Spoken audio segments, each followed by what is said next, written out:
So I have the privilege of introducing a very close friend, Adrienne Shapiro. So several years ago, we honored Access Advocacy and Adrienne for their work in national advocacy, not only for sickle cell disease, but as one of our premier stem cell advocates, actually on the planet. Adrienne always shows up. She's been a stalwart and an ambassador for the California Institute for Regenerative Medicine campaign, and the campaign that was ably, our head of field operations was our dear friend Melissa King of Prop 14, and I was lucky enough to be on the board of that. Adrienne played an important role as a rallying point for sickle cell disease, and of course can report of the success of finding new ways forward to treat and possibly cure sickle cell disease. So Adrienne, her story is incredible. And I was just thinking about this room where we've presented many, over the course of the World Stem Cell Summit, many patient presentations, patient advocacy presentations. And I was thinking of ice skating, and they have the kiss and cry room. After the great skate performance, they come and kiss and cry. This is the kiss and cry room. This is where the heart is in the field of patient advocacy. And if you know the work of the Regenerative Medicine Foundation, the World Stem Cell Summit 20 years, what differentiates our meeting from any other meeting is the patients have always been welcome. No patient has ever been turned away, whether they could afford it or not afford it, because that is the moving force of society. And so I want to introduce my good friend, Adrienne Shapiro, that never ceases to amaze me. Adrienne.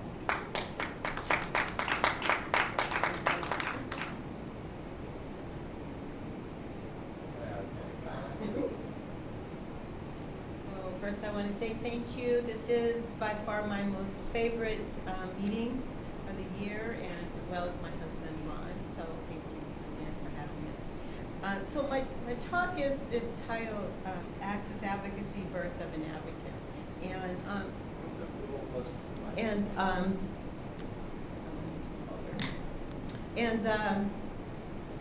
I think looking at it, really, I was probably to some degree born an advocate. I was born in a hurry. My mom says I came at 6 months. I think I had to be a little bit older, but I weighed 2 pounds and 4 ounces at 10 days old. And I'm ancient, so you know those were in ancient times, and preemies like me did not survive.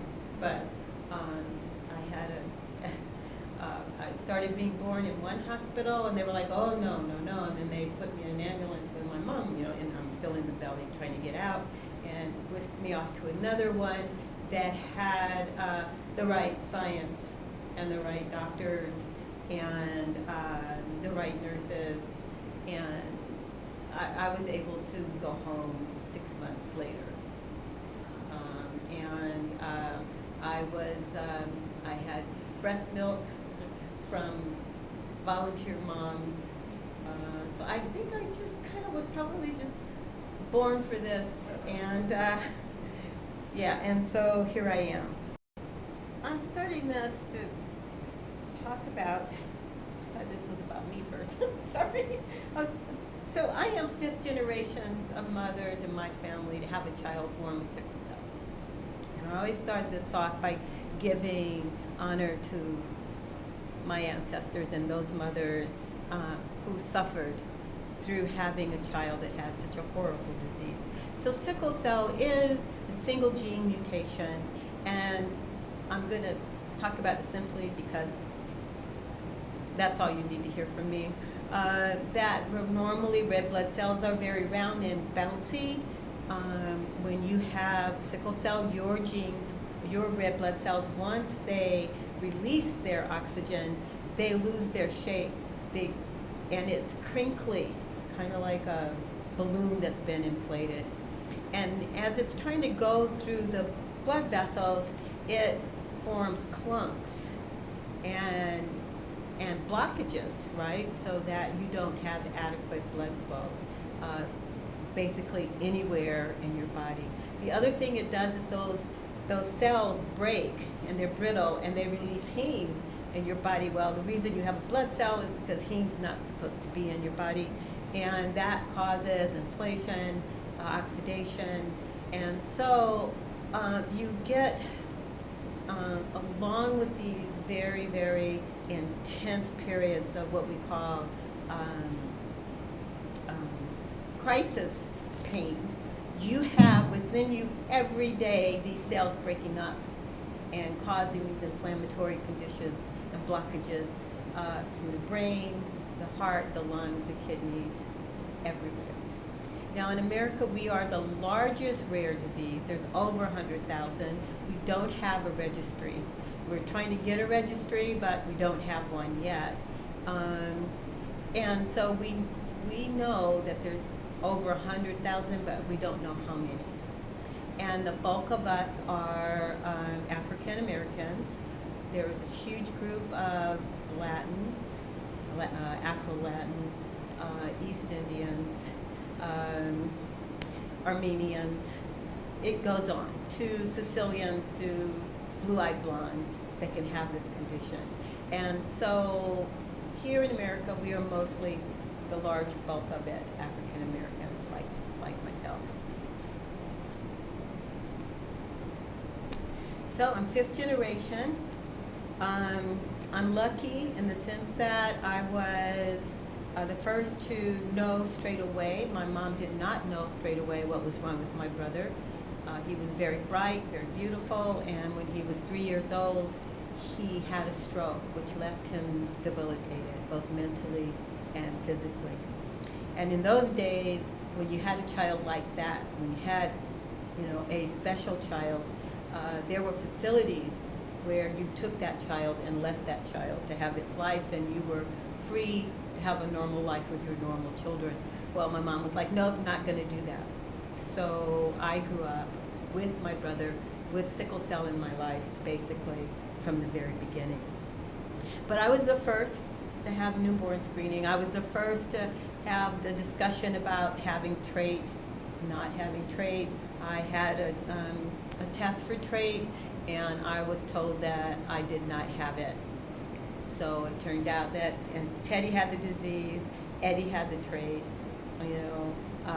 I didn't have the disease, and Phil had trait. So, no, Eddie had trait, Phil was fine. And so that's kind of normal. If you have 4 kids, you would have one with the disease. You'd have probably 2 with trait and 1 that didn't have it. So anyway, so I go along, I live my life, I'm helping with my brother. My mother was very spiritual, but also believed in science. So we would go, and they would pray over my brother, my mom would have my hand, and then she'd go, God's good, but science is going to fix this. So I think from the very beginning, I was a believer in the science. So I had faith in the science.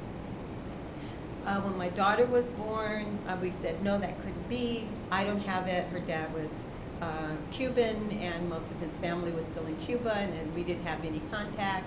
And he said, no, it's not me. And so we ended up going quite a few places and getting quite a few tests to finally find out, yes, in fact, that we both had trait and that Marissa had the disease. So I'm also the first generation to really truly benefit from medical advancements.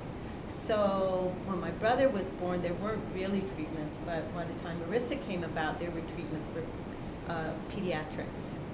So they knew then all about the correlation between infection and death.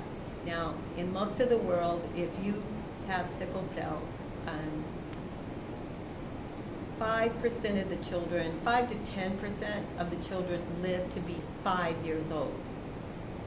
Okay, so in America, it's 90 to 95% of the children live past 5 years old. All right, and that's due to treatments here that we can get in America. So antibiotics, IV, pain management, blood transfusions, those sorts of things. And so our American population is very different than the population you will find in other countries, because most of those children, like mine, should not live to be adults. And so I'm also the first generation to have new treatments for my kid and the promise of a cure. Yay me, okay. So I've gone through, I haven't talked about the history, but it was really kind of interesting. It was diagnosed, unlike some of the other parents, who didn't know what their child has and has to go through a diagnostic journey. Sickle has been known for over 100 years.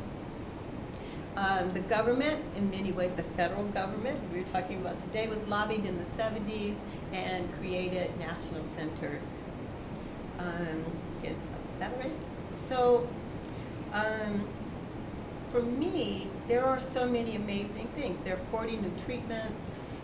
My daughter, who, when Bernie first met me, was very, very sick, an invalid, 9 months out of the year in the hospital. We got some treatments, which we have to thank the FDA for accelerated approval, and the medical treatment she responded to was one of L-glutamine, which is an amino acid, right? And it's turned our lives around. She's now an advocate herself. She's training people. She's writing books. She's thinking. She's having this life that we never thought she'd have. And when I say we never thought she'd have, because I got into stem cells for her, only till when we were offered the ability to, or the opportunity to go into a clinical trial, she was really not healthy enough to be a subject. And she was the one who said, Mom, I can't. I can't. And it's not just me, it's everybody who's waiting for this. And that was a very hard discussion to have, but the treatments, she's doing well, and again, we're blessed. So government's coming in, they're going to try to help us during this advocacy time of mine. I was able to be part of NASM's sickle cell, what did they call it? It was a timeline, roadmap. So I was able to give testimony, I was there. As a matter of fact, I crashed their meeting. That wouldn't surprise some people, but I showed up, and they had canceled the meeting because the weather was bad. And there I was, I had my little suitcase. I actually had the suitcase with me because I'd flown in early just to go to their meeting, which had been, anyway. So I was there from the beginning, and it was transformative for me that the government was really putting money into Sickle. And up to that point, the only group that had put in real money into Sickle was, in fact, the stem cell regenerative medicine space. Now, think about that. You've got a disease that's over 110 years old, single gene blood. You would think somebody sometime would study it. And guess who decided to really look at it?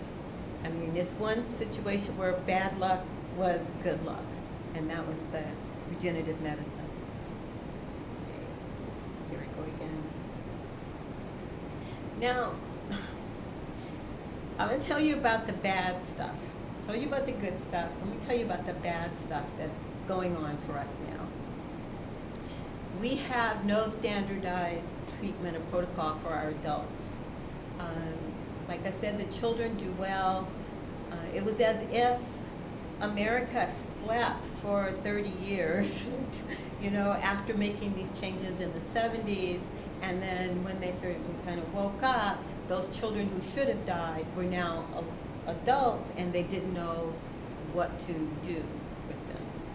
And a lot of attention had gone to AIDS, and that's why we're able to do the kind of work that we're doing now, right? Because science really made huge leaps during that funding period, and the catastrophe that would be with AIDS was held at bay. We also have a problem now with the CDC guidelines. And again, when we talk about going and lobbying for something and asking for help, we have to be really thoughtful about what that help is actually going to do. How are we going to, once implemented, like, let's give it some thought, because the CDC did not intend for the guidelines on the misuse of opioid to become misused. And in our case, it's preventing our people from getting the pain relief that they do. When we go in, the adults in particular are basically targeted and tagged as drug addicts and drug seeking. And everything we've taught them in order to survive are the things that the care providers are taught to be looking for signs of addiction. So we've taught them, if they give you the wrong medicine, say that's the wrong medicine, I'm not going to take it. Now, the reason we teach them that as kids is if they give them the wrong medicine, two things may happen. One is they may end up being in a psychotic kind of hallucinative state because they have really these reactions. Note that they do start on opioids around the age of 2 years because the pain is so intense. Or they give them the wrong one that they don't, doesn't work as well in their body, then they have to wait another 2-3 hours in horrible, horrible pain before they can be given the correct one. The whole idea of the DEA, like being the one who decides whether or not my child gets relief from pain, is really terrifying to me. So again, we have to think about these things, and we have to talk about these things. And because I come from, a minority population, it's even more so. So we are up against institutionalized bias, racism. One of the good things about the last few tragedies of our country is that at least now I can stand up here and say to you, racism and institutionalized bias, and I don't have to explain to you what that is. So that we're having this dialogue is, again, it's a good thing. And the other thing that really, really is become so clear to me, and I'm going to say this because I have to say to you too, that I keep saying how lucky I am. I am lucky. I am privileged. I had no idea I was, really, until I started this advocacy work. I started off really, really selfish. I was going to advocate for stem cells. We were going to fix my kid, and I was going to be done. And I started looking after one in particular, the first one, adult who needed some help. And when I got to the hospital, she was in the ER and she'd been there all day, and she had no IV, she had no water, she had no food, she had dirty bandages on these open wounds, which we get as part of the disease. And the nurse was making up a bed. And I was like, why are you making up a bed when you have a patient here? And he looked at me and he said, you have your agenda and I have mine. Nobody had ever said anything like that to me.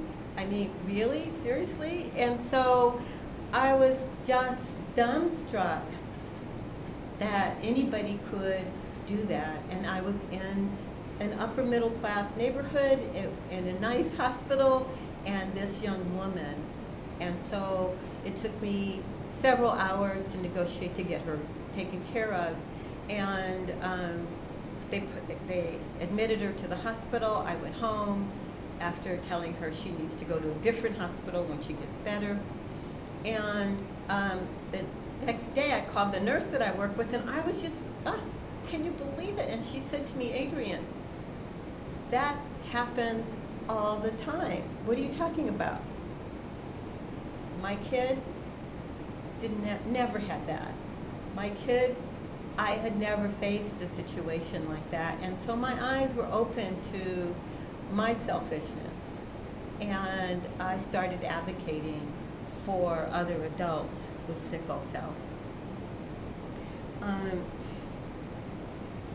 we learn so much in science, and we think that so much is available, and it is, but we don't ever think about the fact that there's a line that decides who gets that and who doesn't.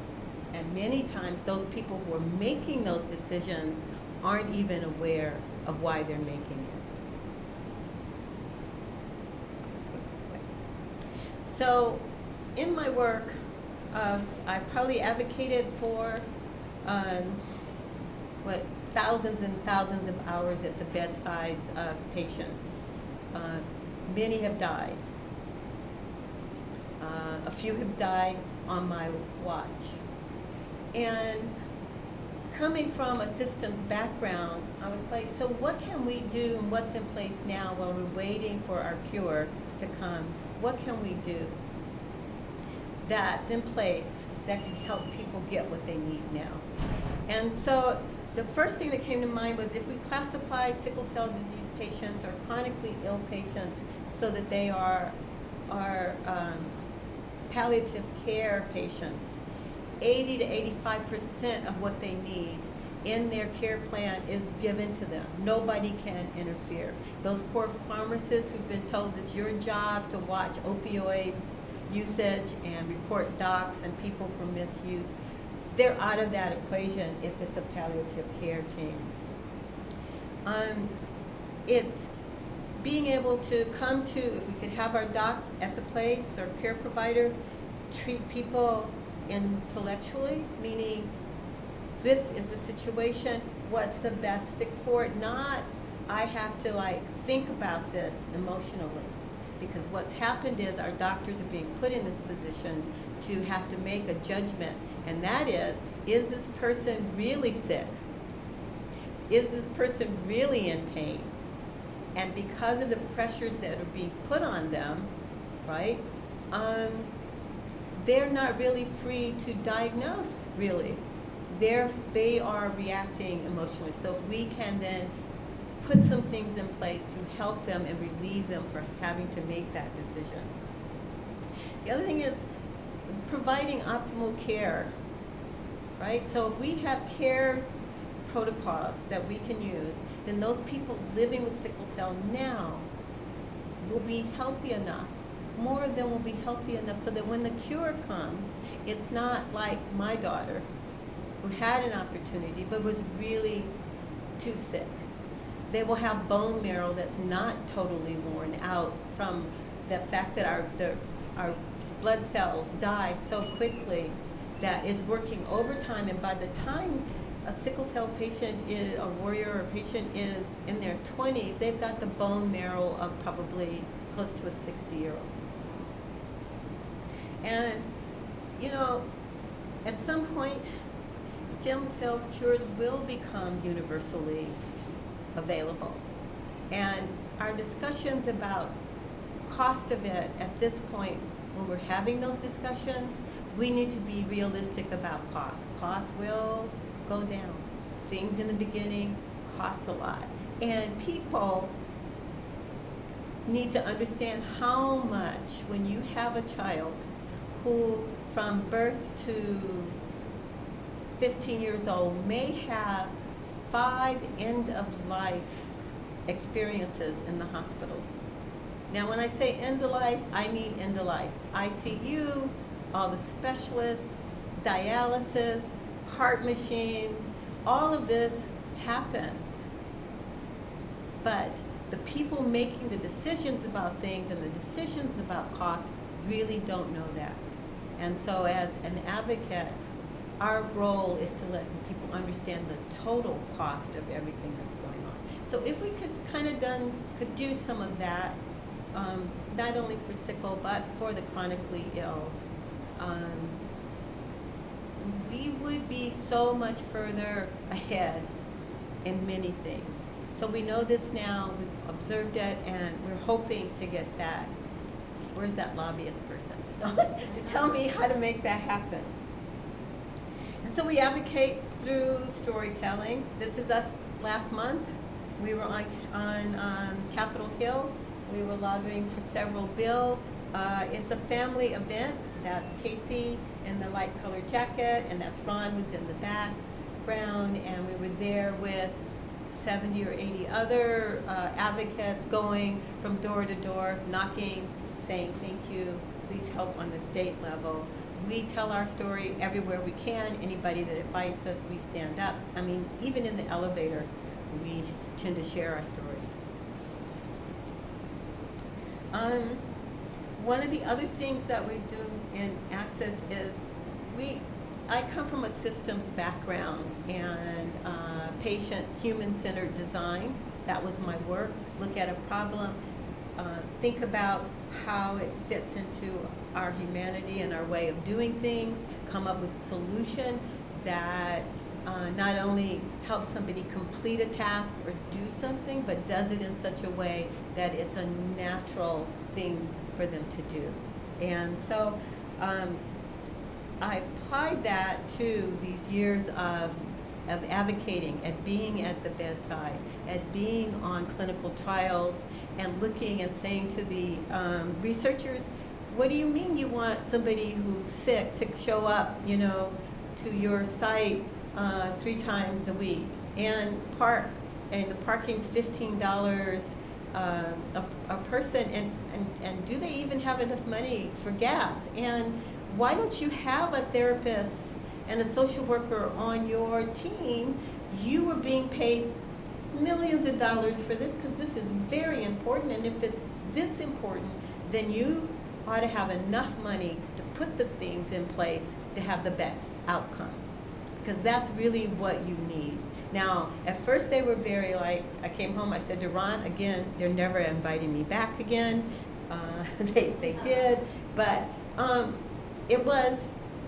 was there 10 minutes and I picked up the profile of the patient. And I'm like, why would you pick this patient? And again, the lack of cultural knowledge, they're like, but her mother. I said, is it really her mother? Is it her godmother, her play mother? Is it, because in my culture, I'm mother to a lot of people that I did not give birth to. And it was just trying to get them to understand, looking at the whole patient, looking at the whole situation.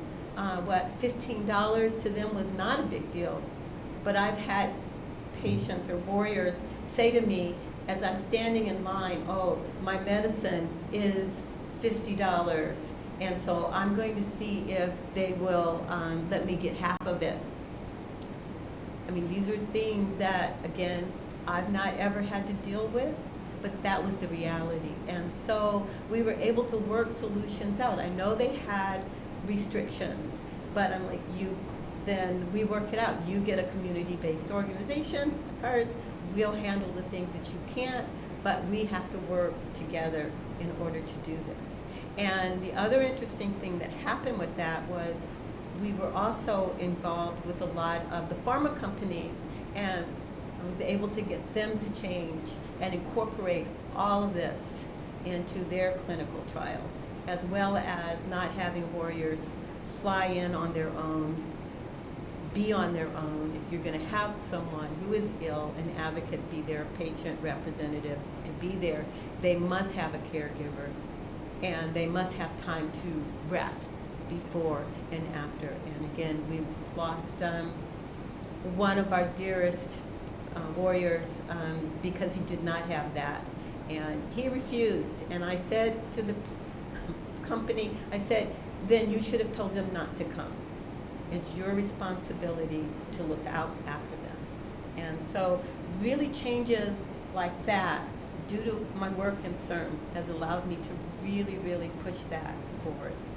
So the other thing we did was looking at it and saying, well, why did this person live and that person not live? What did this person have in place? Why does my daughter have really such good care? What is it that's there? And so we looked at, again, thousands of hours. It's not just me. There are other advocates that we've trained. We looked at, what was missing here? And so we then created these caregiver roles, care provider roles that would be para-medical, I guess, caregivers. care provider roles, using design thinking, lean, meaning we would put something together, then we would try it, and then we come back and rewrite it, fix it. And we came up with these 3 roles. One would be a transplant doula. So what happens when you have a transplant is your life changes. You've lived all your life with this disease, you know how things are going to be, but when you're going to have that stem cell thing in a matter of months, all of that's going to change. So the transplant doula is there like a birthing doula or a death doula, but to prepare you for what happens, to be with you during that period of time when you're isolated and on your own, that is dedicated to you, and then to help you transition back into your own home. Because we found that patients had infections, their houses hadn't been cleaned correctly. They were, one of them, my favorite, who passed away, her person to look after her was her husband, who showed up with her 2 sons, right, to be her caregiver during her transplant. And it was one of those cases where the transplant worked, she was cured, but she still died. So not having that kind of support.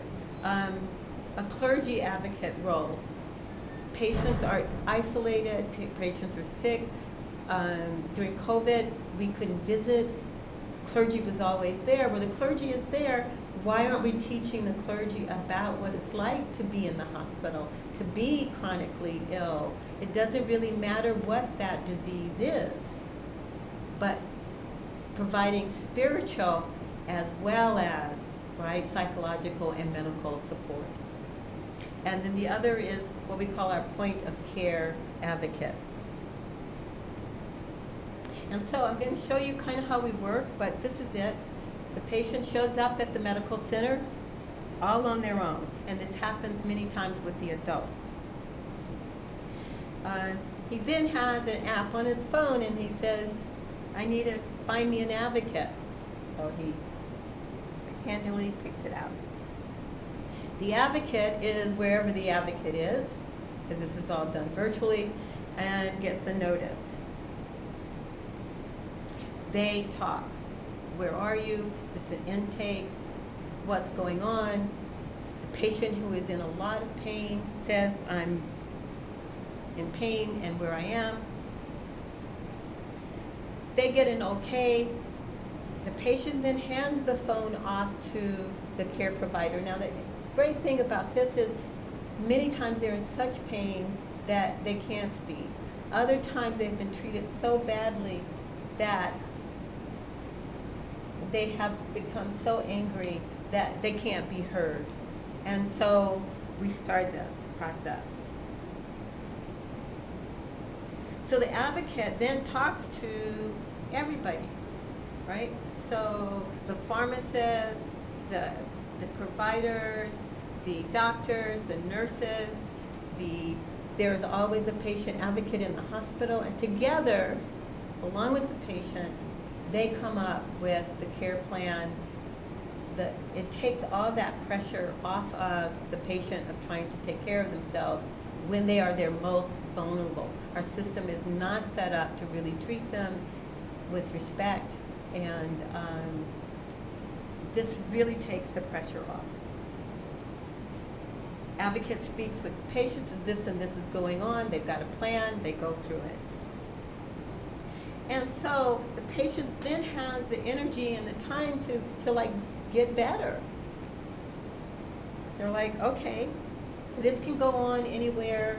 Now for us, we want to really, ideally, if we could get you in and out of the ER within 36 hours, that would be wonderful. It is doable, but it's so hard to get care that usually you end up on the hospital floor. But to get him well. He gets to go home. He's happy.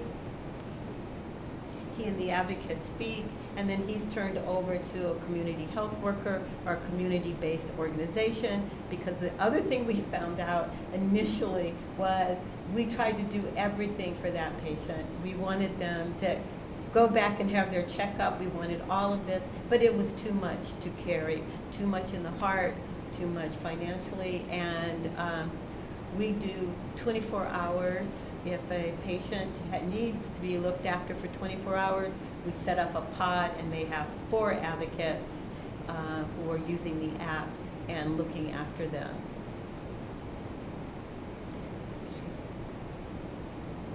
And yeah, so again, you can get an advocate from any place you are in the world. We have a lot of people. That's how I know what's going on all across the country. We've been getting calls from Dubai lately. That's been interesting. And again, you see how it is. So it's a network, and they have, with all of us carrying it, right? Then the patient has the energy to heal. Gotta go. Okay. We educate care providers at national and international meetings. This is one of the things we did. We did a series of patient profiles for the red blood cell exchange group, and what we've been trying to push for was for them to adopt the blood cell exchange as opposed to the simple exchange, and so we provided them with patient profiles, walked them through what needed to happen and why. And they actually signed up and created a program just for sickle cell based on this presentation. Okay, so this is just a sample of what we did. Pretty involved. Because, all right, so our next step, supporting genes and stem cell therapies through the FDA. We have 2 pharma solutions going through the FDA. We will be there. We have been on the phone with them. We're also preparing, of course, for our ICER review, where ICER will tell us that it's too expensive, but that's okay. They know not to mess with the sickle cell community. We want to work on access and affordability, because initially it is really, really going to be costly, and so we know that we have to work with that. We hope that other disease groups will work with us on lessons learned so they can be prepared when it's their turn. And we want to operationalize those care provider roles, those roles that we talked about as clergy, doula, and advocate, with the idea that people who, once they get cured, can have a role as in one of these, a job. They can get trained, and they can work part-time. They may not be able to work full-time until we can grow those new lungs and kidneys and things in the petri dish. And of course, my first love, continuing advocating for regenerative medicine and best health care. So this is Marissa, hair up. She has sickle cell, that's me in the middle, and that's Casey, who is a trait carrier. So thank you. Hope I didn't go too long. Thank you. Any questions for Adrienne? No? Yes, yes. What is the main barriers for being some kind of national rights created? So, Like that would solve these, So like, really, division, that's been the main problem. So it's been kind of a start and stop thing. Oh, sorry. Yeah. I thought I was speaking. I feel like I'm shouting. It's the division. It's among, so ASH, which is the American Society for Hematology, they're starting a registry. The CDC has a registry, but it's regional, and it's for newborn, started with newborn screening. And so it only started out initially in 2 states, then it went to 10 states, and now it's all over. There is a cure initiative, which I meant to talk about, but at any rate, where it was the first time I walked in a room and really believed that stem cell, I can say this. Okay, so really, when we first started out of this, many people in the community thought they were just like doing this because it was easy to study, right? It was a single gene, it was blood, and there are 100,000 of us. So compared to like dealing with a super rare disease, you got a lot of people here to, like, experiment on. And so I was always saying, no, that's not true. But at the same time going, yeah, I'm glad we're easy, they're doing it, we're first. But I got a thing to come in to this meeting, and when I walked in, the head of the NIH was there, the head of the CDC, I mean, the White House, I mean, it was crazy. HHS, it was everybody in there that could make a decision. And not only can make a decision, but also have money and power, when I really realized that it was really going to happen. It wasn't going to be something that could happen, but it would be something that would happen. So they're working on it. I don't understand. We do have like a whole thing where, what's it, the DARE, not DARE, but the CDC, not the DEA has a software where they can tell anybody anywhere is getting opioids. Why we can't have a health registry? Or some number that is linked to your information. Exactly. Pull up something Exactly. online. Oh yeah, with the red box, if you're ordering more than 1 million, you know what they think. It's insane. Anyway. Yes. Same hospital. Gigabytes. Just think, I'm not even in the same hospital. Those are the people who are. So these are in charge, this is their protocol. The ER doctors, they don't know, okay, we work, I mean, so it needs time. And so we follow the guidelines that are there, say, They're there. just like cancer. Fix them, cell, treat them. They just won't even follow the, even they didn't know. Yeah. Right, and we, yeah, that's it. We really, again, in doing this analysis, we really initially thought it was, when we called it death by indifference. But what I realized was that many of the care providers had go through this training, and they are like taught that the worst thing you could do in this world is be a drug addict. And well, really the worst thing was if you let somebody be a drug addict. And so it's their job, and they really feel threatened. And you know, I tell the story of me being in the ED and the DEA agent showing me his gun, and I was like, young man, I'm a mom, you don't scare me. You know, and he's looking at me, I'm not trying to scare you, Mama, why are you showing me your gun? But seriously, these are the things that they as providers are under. Or her doctor, who she's had forever, who's looking at me and saying, this is insane because I feel like I can't be a doctor. I feel like, you know, and so he has to justify giving her the pain meds. And so then a hospitalist comes in. The hospitalist comes in and they're given priority as being the attending, which means they have the power. So if you aren't under palliative care, they do have the power. If you're under palliative care, right, and then they don't have the power, because the palliative care team has the power to give you the treatment, because their mandate is for you to live well with your illness.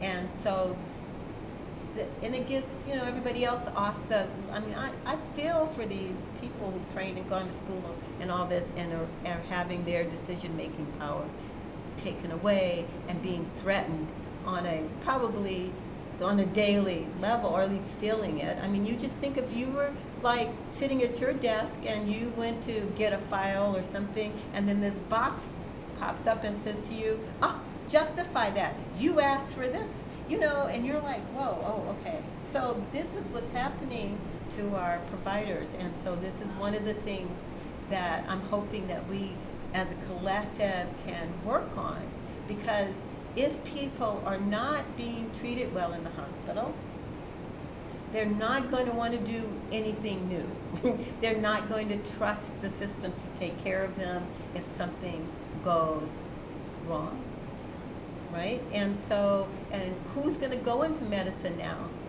You know, I mean, there are all these things, again, repercussions or consequences of we're not, it's one thing to say, I didn't have the foresight to see it, but it's another thing not to address it as you see and become aware of it. So I'm talking, yeah. Any more questions? There are more questions. We have the room. Oh, so. okay. But yeah, so it's been a real lesson. So I'm really hoping that a couple of things do happen, that, you know, we can get, if all of those rare disease and chronically ill people can get covered under palliative care or chronic care, then things that were already put in play for patients' rights and the cures bill and all that, it's already in place, but we don't qualify because we don't have the right codes, health code, when we go in. So a lot of people don't know that and don't understand and don't know to ask for that. So why not put, you know, again, you don't have to recreate anything. It's already there.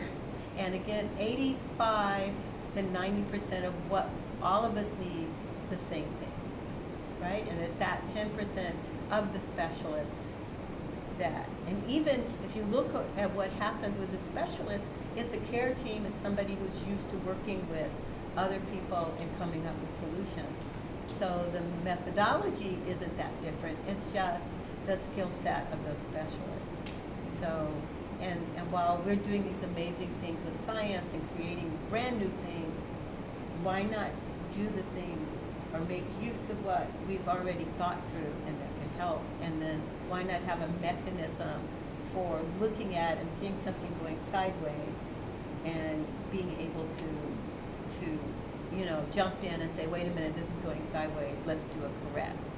Not do another report, which the CDC did, said, oh, we were wrong, our bad, this does not apply to people with sickle cell, but it's already in play. And then you have a big power and it's money behind it, because, you know, the DEA gets lots of money to stop drugs. And so it just snowballs. And so I think, again, lessons learned. If we could do anything, get a think tank in place to look at what's happened to our medical healthcare community, is to have it so that there's watchdogs out there or something in place that's watching these patterns that can say, uh-oh, you know, here we're at a hiccup, and have a mechanism for review.